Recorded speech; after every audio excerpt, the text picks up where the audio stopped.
फोगाट के राजनीति में जाने से नाराज है महावीर फोगाट।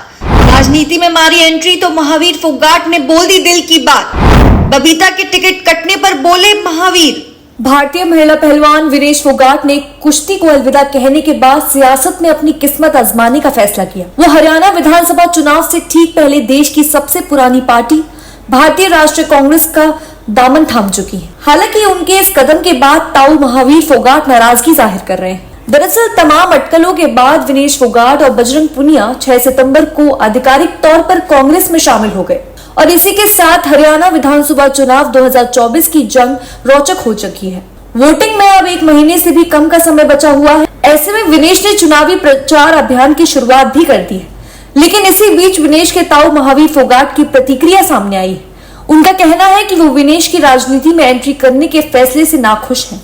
ओलंपियन पहलवान और कांग्रेस उम्मीदवार विनेश फोगाट के ताऊ महावीर फोगाट से कहा, उन्होंने पेरिस ओलंपिक में बहुत अच्छा प्रदर्शन किया, लेकिन फाइनल में अयोग्य हो गई। ये मेरी निजी राय है कि उन्हें 2028 ओलंपिक में हिस्सा लेना चाहिए। गोल्ड मेडल मेरा सपना है, वो तो नहीं मिला, लेकिन भारत के लोगों ने उसे बहुत प्यार दिया।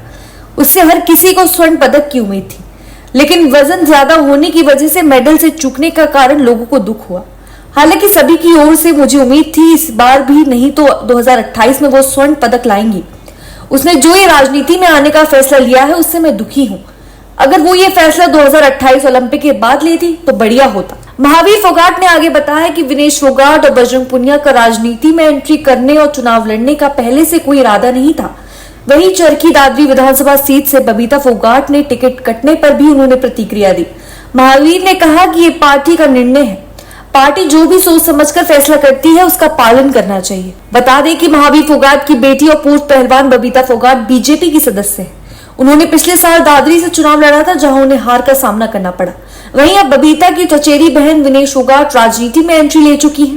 कांग्रेस ने उन्हें जुलाना विधानसभा क्षेत्र में मैदान में उतारा है।